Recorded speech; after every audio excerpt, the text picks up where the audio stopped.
se concentre aux joueurs maintenant. Le chef de l'État, la route, on vous a dit vous avez gagné le marché doit être exécuté, vous devez le faire.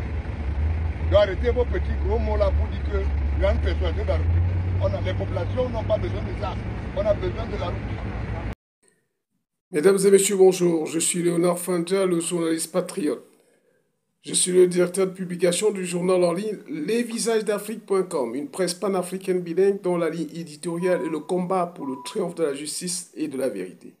C'est un engagement à mettre à votre disposition la version décolonisée de l'information. Entendez par là une information juste, vraie, authentique, non biaisée, favorable à l'émergence de l'Afrique en général et du Cameroun en particulier. Bienvenue donc sur notre chaîne YouTube Les Visages d'Afrique et sur la page éponyme sur Facebook, à savoir la page Facebook Les Visages d'Afrique. Et comme la veut la tradition, on va rendre grâce à Dieu. Maga kone chamna tam nyamu machabel mbo tiangam na mabama mabanga fa o mbo tiangam na mabama maga kone chamna tam nyamu machabel mbo tiangam na mabama. Oui, je rends grâce à Dieu pour cet amour qu'il m'a manifesté en m'appelant, en me mettant les forces, la bénédiction pour continuer ce travail de service public et de service social. C'est aussi ça la presse, éduquer, informer, éduquer et distraire. Et nous sommes inscrits dans la logique du combat pour faire triompher la justice et la vérité et pour l'émergence véritable de l'Afrique. Ce n'est pas avec l'homosexualité qu'on va développer l'Afrique. Mais pour ce jour, nous voulons vous dire parler du rififi au Parlement européen à Strasbourg. Car voyez-vous, après sa victoire historique au Parlement, à la fois au Parlement européen et français, c'est-à-dire au Palais Bourbon, le Rassemblement national, à travers Jordan Bardella, a pris la tête du troisième groupe le plus important à l'Assemblée nationale européenne, les nouveaux patriotes. Sauf que dans ce groupe, il a pour adjoint, pour vice, M. Roberto Banacci de la Lega, l'extrême droite italienne, et qui ont été désignés au même moment. Sauf que, contre toute attente, M. Roberto Banacci a fait une déclaration tonitruante. Il a fait un tollé général au Parlement européen.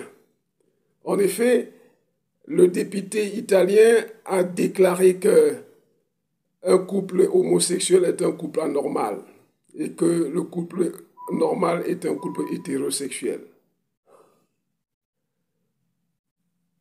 Surpris par de telles déclarations, les députés européens, dont on connaît le rôle dans la promotion de l'homosexualité et de la polygamophobie, ont demandé à ces derniers de désister de son poste de vice-président du groupe Nouveaux Patriotes.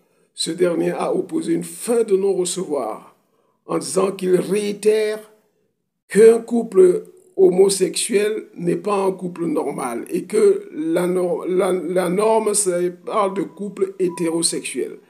Face à l'insistance de ses collègues à lui demander de démissionner, il dit que nous sommes en démocratie. Ne sommes-nous pas en démocratie? Pourquoi voulez-vous que je démissionne? J'y suis et je reste. Je ne démissionne pas. Voilà, c'est ça. Donc, voilà un homme qui a exprimé son opinion et qui a soulevé un tollé général. Je ne sais pas si Maître Aliscom a suivi cette actualité, mais c'est l'occasion de dire aussi que du moment où on sait que en France, tout le gouvernement, le président n'a pas d'enfant, le premier ministre n'ayant pas d'enfant, le ministre des Affaires étrangères n'a pas d'enfant, le ministre de la Défense n'a pas d'enfant, il y a donc lieu de ne pas être surpris que ce gouvernement ait proposé d'envoyer des troupes au sol en Ukraine pour combattre la Russie.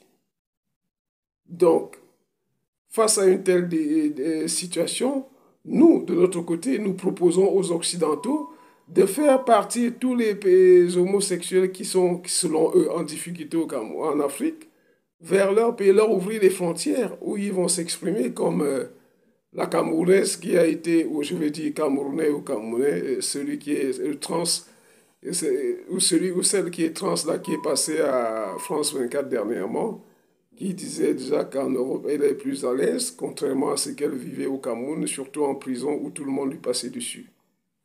Donc voilà, c'est donc dire que le président Bassirou Diomaye Faye et Ousmane Sonko, qui sont des polygames, ont fort à faire.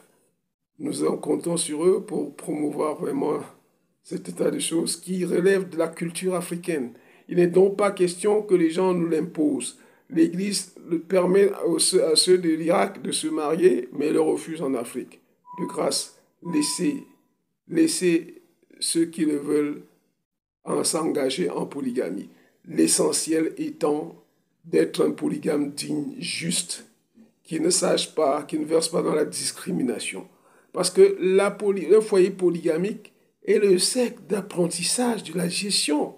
Quand on gère bien un foyer polygame, ça veut dire aussi que d'une part, on peut être un bon président, un bon chef d'État. Alors, parce qu'il faut d'abord commencer par son foyer. Vous commencez dans le foyer en gérant la polygamie, comme nos parents le faisaient. Vous le gérez bien, parce que d'autres s'engagent en polygamie et n'en ont pas les aptitudes. Vous vous engagez en polygamie pour verser dans la discrimination. La dernière femme, parce que les jeunes vous lui confiez tout, c'est à elle que vous avez, c'est que vous consacrez au détriment de celles avec qui vous avez souffert pour bâtir votre fortune qui l'a attirée. Celles qui ont des enfants, même si elles n'ont pas d'enfants, les premières, vous saurez toujours leur donner le respect qui leur est dû, tout en demandant à leur coépouse de lui rendre pareil. Voilà. C'est ça aujourd'hui notre actualité. Ce qui se passe en Union européenne qui est réputée, le Parlement européen qui est réputé vraiment pour des dons aux sociétés civiles africaines qui s'engagent à promouvoir l'homosexualité. Que Dieu bénisse le Cameroun, que Dieu bénisse l'Afrique.